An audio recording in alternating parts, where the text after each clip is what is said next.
엄마, 보험 8개. 그런데 정작 큰일엔 하나도 안 나오더라. 한국인이 세계 5위로 보험을 드는 나라가 된 이유. 여기서 시작합니다. 오해부터 풀고 갈게요. 건강보험 같은 사회보험 얘기가 아니에요. 매달 자동이체로 빠져나가는 민간보험 얘기예요. 가구당 12개, 월 100만원, 월급의 7.5%가 매달 보험사로 사라지는데 정작 큰일엔 안 나오는 이상한 구조. 이건 부모님 보험증서 얘기가 아니에요. 30년 뒤 당신이 들고 있을 보험증서 얘기예요. 얼마 전 부모님 통장을 들여다봤어요.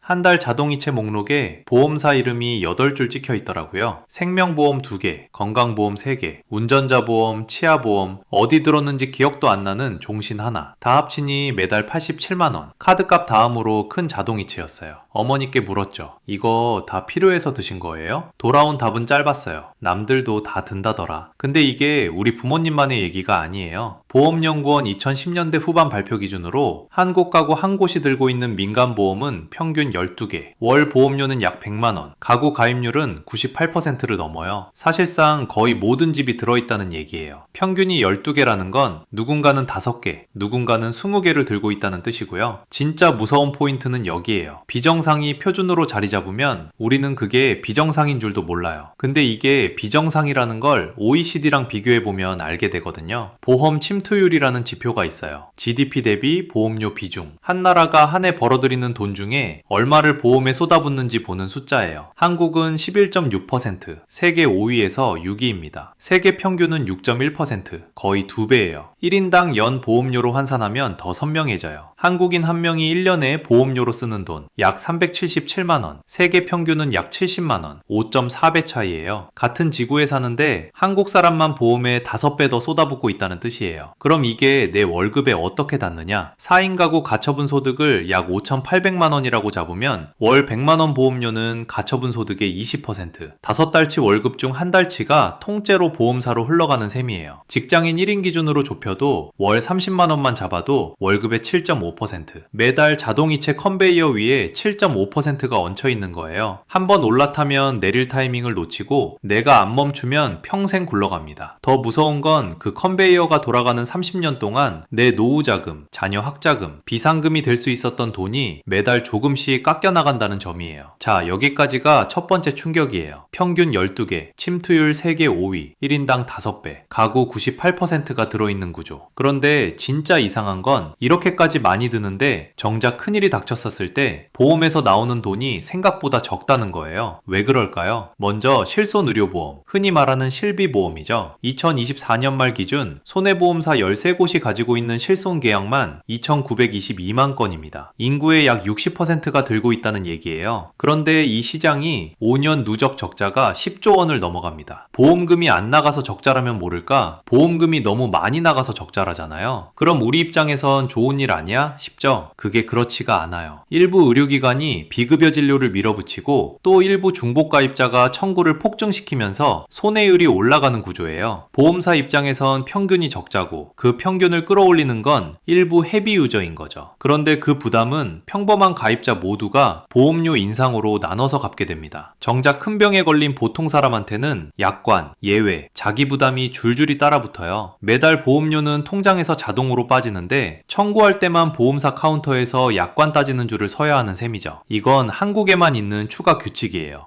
1세대, 2세대 실손이 너무 헐겁게 설계됐다가 적자가 나니까 그 부담을 가입자 전체에게 떠넘기는 구조로 다시 짜인 거죠. 그래서 어떻게 됐을까요? 지난 5년간 실손보험료가 평균 46% 올랐습니다. 2026년에도 추가로 2에서 5% 인상이 예고돼 있어요. 동시에 1세대, 2세대 실손 가입자는 보장 범위가 더 좁은 4세대로 사실상 떠밀려가고 있죠. 보험료는 오르는데 보장은 줄어드는 그림. 두 번째 함정은 종신과 저축성 쪽이에요. 요즘 단기납 종신이라고 들어보셨을 거예요. 10년만 묻어두면 환급률 122%, 이런 광고가 흔하죠? 단순 환산해 보면 연 1.9에서 2.1% 복리 수준이에요. 그냥 평범한 예금이나 국채하고 큰 차이가 없어요. 문제는 그게 끝이 아니에요. 보험료에서 설계사 수수료와 회사 운영비가 먼저 빠지고 남은 돈이 적립돼요. 그래서 가입 초기에 깨면 원금도 못 건집니다. 한 번 들면 못 깨면 손해보는 상품으로 묶여버리는 거예요. 저축이라고 들었는데 실제로는 잠금 장치가 걸린 상품을 손에 쥐는 거죠. 정리해 볼게요. 가족 한 명당 보험 7에서 8개를 들고 있는데 실손은 보험료가 오르면서 보장은 좁아지고 저축성은 수익률은 평범한데 깨지도 못해요. 그러니까 부모님 보험 8개 중에 진짜 큰일에 도움되는 건 한두 개일 가능성이 높다는 얘기예요. 나머지는 통장에서 매달 빠져나가는 고정 비용이고요. 그런데 이게 보험사들의 잘못만일까요? 더 큰 그림이 있어요. 한국인이 보험을 유난히 많이 드는 이유는 한국 사회 안전망에 뚫린 구멍의 크기와 정확히 같습니다. 같은 통계를 두 방향에서 본 것뿐이에요. 먼저 의료부터 봅시다. 건강보험 보장률 2023년 기준 64.9%예요. 같은 해 OECD 평균은 76%, 11%포인트 차이입니다. 풀어볼게요. 의료비 100만 원이 나오면 한국 환자는 35만 원을 본인이 내고 OECD 평균 환자는 25만 원만 냅니다. 매년 평균보다 10만 원씩 더 자기 주머니에서 꺼내 쓰고 있는 셈이에요. 그 비어있는 11%포인트 위에 실손보험 2,922만 건이 들어와 앉은 겁니다. 본인 부담 의료비 비중도 한국은 33%, OECD 평균은 20%, 1.65배예요. 한국 가게는 의료비 공포를 평균보다 2배 가까이 안고 삽니다. 이 공포가 바로 매달 빠져나가는 보험료의 직접적인 동력이에요. 무서우니까 든다. 무서운 이유는 공보험이 덜 덮어주기 때문이고요. 노후로 넘어가면 구멍은 더 커집니다. 지난 EP11에서 봤듯이 국민연금 평균 수령액은 65만원, 1인 최저 생계비 134만원에 절반에도 못 미쳐요. 가입기간 20년을 넘긴 사람들 평균도 월 110만원 수준이에요. 국민연금만으로 살 수 있는 한국 노인 1인 가구는 사실상 없습니다. 그래서 그 부족분을 종신보험 환급으로, 즉시연금으로 메우라고 광고가 들어오는 거예요. 보험사가 노린 게 아니라 그 자리가 그냥 비어 있어요. 비어 있으니까 누군가는 채워야 하고 채우는 비용이 우리 보험료입니다. 결과는 노인 빈곤율로 나타납니다. 한국 노인 빈곤율 2023년 시장소득 기준 43.4%, OECD 평균은 13.1%, 3.3배, 압도적인 1위예요. 공적 이전 소득 비중을 보면 답이 보입니다. 한국은 노인 소득의 25.9%만 공적연금과 복지에서 나오는데 OECD 평균은 2018년 기준 57.1%예요. 공적 시스템이 절반 넘게 받쳐주는 나라들과 4분의 1만 받쳐주는 나라. 그 차이만큼이 결국 가계보험료와 사적연금으로 흘러 들어옵니다. 그러니까 한국인이 보험을 많이 드는 게 우리가 유난해서가 아니에요. 안전망에 구멍에 뚫려 있으니까 그 구멍 모양 그대로 민간보험이 빨려 들어온 겁니다. 여기서 한 줄로 박아둘게요. 보험 침투율 5위는 사회안전망 공백률 5위와 같습니다. 같은 동전의 앞뒤예요. 쩌내는 이유가 있어. 에피소드 11에서 본 국민연금 2055년 고갈 전망이 사라지지 않는 한 가계보험료의 그림자도 같이 길어집니다. 줄어드는 게 아니라 커져요. 다른 OECD 나라들은 안전망 줄이 절반쯤 정부 칸에 그어지고 우리는 가계 칸에 그어져 있습니다. 같은 자본주의 게임인데 우리만 매달 보험료라는 추가 참가비를 내고 시작합니다. 그래서 보험 좀 줄여라는 조언이 한국에서 잘 안 먹히는 이유도 여기 있어요. 줄였을 때 비는 자리를 누가 채울지가 안 보이니까요. 개인 의지 문제가 아니라 구조가 그렇게 만들어져 있습니다. 그런데 이 거울이 가장 무섭게 비추는 건 지금이 아니에요. 30년 뒤에요. 통계청 장래인 구축에는 2050년 한국의 65세 이상 비율을 약 40.1%로 봅니다. 5명 중 2명이 노인인 사회. 지금 65세 이상 1인 가구는 213.8만 명, 2010년엔 105.8만 명이었어요. 15년 만에 2배. 한국은 OECD에서 고령화 속도가 가장 빠른 나라이고 고령사회에서 초고령사회로 가는데 7년밖에 안 걸렸어요. 사회 안전망을 정비할 시간이 다른 나라의 4분의 1로 줄어든 거예요. 다른 나라들은 보통 20에서 30년 걸려가는 길을 한국은 뛰어서 갔어요. 문제는 오래 사는 게 아니에요. 병든 채로 오래 사는 거예요. 한국인의 평균 유병 노후는 17.2년, 인생 마지막 17년을 아픈 채로 보낸다는 뜻이에요. 그동안 돈이 나갑니다. 2022년 기준 65세 이상 1인당 연간 연간 진료비 522.9만원, 노인 진료비는 5년 새 38.8% 늘었어요. 치매 한 사람을 케어하는 데 드는 돈은 연 2,221만원이고 그 안에 간병비가 들어가 있어요. 받는 기간이 길어지는 게 축복이 아니라 비용이 길어지는 시간이라는 뜻이에요. 여기서 가상의 한 가구를 봅시다. 50대 가장 A씨, 매달 자동이체로 빠지는 보험 명세를 한 줄씩 읽어볼게요. 본인 종신 25만, 본인 실손 8만, 배우자 실손 7만, 자녀 어린이 보험 6만, 부모님 종신 12만, 부모님 간병 9만, 운전자 보험 3만, 화재 보험 5만, 8줄이에요. 한 달에 칠실이 5만원, 1년에 900만원. 본인은 가입한 기억조차 흐릿한 어린이 보험까지 컨베이어처럼 빠져나가요. A씨는 매달 통장을 열 때마다 이런 생각을 해요. 이게 자동이체로 빠지는 동안 내 노후엔 도대체 뭐가 남는가? 카드값과 보험료 두 줄이 월급의 절반을 가져가고 남은 절반으로 생활을 굴립니다. 30년을 단순히 더하면 약 1억 800만원. 시간 가치는 뺀 단순합이에요. 같은 돈을 ISA나 연금저축 같은 절세 계좌에 분산했다면 어떤 결과가 가능했을지 한 번쯤 비교해 볼 만한 화두예요. 수익률을 보장한다는 얘기가 아닙니다. 같은 돈이 어디로 흘러가게 설계되어 있는가의 문제예요. 이건 50대 부모 얘기가 아니에요. 30년 뒤 너의 보험 증서 얘기예요. 통계청은 그때 5명 중 2명이 노인이라고 말합니다. 오늘 A씨 통장에서 빠져나간 75만원이 30년 뒤 너의 통장에서도 거의 같은 자리에 있을 가능성이 큽니다. 구조가 바뀌지 않으면. 그런데 이 75만원은 어디로 가는 걸까요? 누가 이 구조로 돈을 벌고 있을까요? 내가 매달 낸 보험료는 곧장 보장으로 가지 않아요. 가장 먼저 빠지는 게 영업비용입니다. 설계사 수수료, 법인 대리점 수수료, 관리비. 첫 1에서 2년 보험료의 큰 부분은 사실 내 보장이 아니라 그 상품을 판 사람의 인건비로 나갔다고 보면 돼요. 그래서 초반에 해약하면 원금이 한참 모자랍니다. 한번 가입하면 빠져나오기 어려운 구조. 이게 우연이 아니라 설계입니다. 환급률 마케팅이 시장 전체의 표준 무기가 된 건 보험을 파는 쪽이 진짜 보장보다 묶어두는 힘으로 승부하게 된 결과예요. 그 위에 영업 인센티브가 얹힙니다. 단기납 종신의 환급률 119에서 122% 마케팅. 연 환산으로 풀면 약 1.9% 수익률인데 숫자만 보면 화려해 보이게 만드는 거죠. 설계사 개인을 탓하자는 게 아니에요. 인센티브 구조가 그쪽으로 강하게 기울어 있다는 뜻입니다. 여기에 마지막 한 층이 있어요. 불안의 시장화. 보험연구원 2023 행태조사를 보면 가입 동기 상위가 노후 의료비 공포, 가족 생계 불안, 사회보장 미흡이에요. 혹시 나중에 라는 한 문장이 합리적 비교를 압도해버리는 거예요. 그리고 공포가 클수록 비교는 약해지고 비교가 약해지면 단가는 올라갑니다. 안전망이 작은 사회에서는 혹시가 늘 확정처럼 느껴져요. 같은 보장이라도 더 비싸게 팔 수 있는 시장이 만들어져요. 거울을 다시 봅니다. 사회 안전망의 구멍이 클수록 그 자리에 사적 보험 시장이 들어찹니다. 보험사 입장에서 한국은 공포 단가가 가장 비싼 시장이에요. 그래서 1인당 연 보험료 377만원, 세계 평균의 5.4배라는 숫자가 나오는 겁니다. 무서움을 사고 파는 시장에서 한국은 단가가 가장 높은 자리에 앉아 있는 거예요. 오해는 풀고 가요. 보험사가 잘못한 게 아니라 안전망 공백이 시장을 만든 거예요. 다만 그 시장 안에서 우리가 평균 5.4배를 내고 있다는 사실은 알아야 합니다. 이 게임의 룰이 보이면 다음 판단은 달라질 수밖에 없어요. 한 줄로 정리할게요. 한국이 보험을 유난히 많이 드는 건 우리가 별나서가 아니라 사회 안전망에 뚫린 구멍 모양 그대로 보험이 들어와 있기 때문이에요. 쪄내는 이유가 있어. 작동 원리는 이래요. 공적 안전망이 부족하다는 보편 원리 위에 건보 보장률 65%, 국민연금 평균 65만원, 노인 빈곤율 43%라는 한국 특유의 공백이 만들어졌고 그 자리에 자동이체로 월급의 7.5%가 평생 빠져나가는 구조가 자리 잡은 거예요. 보험을 더 드는 게 답이 아니라 어디가 비어있어서 보험이 들어왔는지를 보는 게 답이에요. 그래서 이번 편의 행동은 딱 하나입니다. 이번 주말 우리 집 보험 증서를 한자리에 모으세요. 평균이라는 12장 가까이 될 거예요. 그걸 통장 자동이체 내역과 맞춰서 종이 한 장이나 엑셀 한 장에 정리합니다. 항목은 3칸이면 충분해요. 월 보험료, 무엇을 보장하는지, 다른 보험과 겹치지는 않는지, 타이밍은 월급일 다음 주말로 잡으세요. 가족 단톡방에 보험증서 사진 한 장씩 보내주세요. 한 줄만 던져두면 됩니다. 이번 한 번이면 1년 동안 다시 안 봐도 돼요. 자동이체는 한 번 걸어두면 평생 굴러가는 컨베이어예요. 그 컨베이어를 멈춰 세우는 유일한 행동이 점검 한 번이에요. 실손이 2개 겹쳐 있거나 암보험이 3개 들어가 있는 중복 단 한 건만 발견해도 월 5만원에서 10만원이 줄고 30년이면 1,800만원에서 3,600만원 차이로 쌓입니다. 그 돈은 30년 뒤 너의 노후 통장 한 줄로 그대로 옮겨갑니다. 보수적으로 잡아도 그래요. 대신 주의 하나, 종신보험이나 변액 같은 장기 계약은 해지할 때 원금 손실이 큽니다. 이번 주말 점검은 정리하고 중복을 확인하는 데까지만이에요. 지난 11편에서 우리는 국민연금이 흔들려서 노후 65만원이 더 줄어들 수 있다는 걸 봤어요. 오늘 12편에서 본 보험 12개, 월 100만원도 결국 같은 이야기예요. 공적 안전망이 작아질수록 사적 보험은 커집니다. 다음 편에서는 그 고리의 또 다른 축, 코스피가 왜 15년째 박스권에 갇혀 있는지를 보겠습니다. 한국 주식시장이 가계자산이 들어가야 할 자리를 왜 못 만들고 있는지 그 구조를 해부할 거예요. 보험 증서 정리, 이번 주말 쪄내는 이유가 있어요.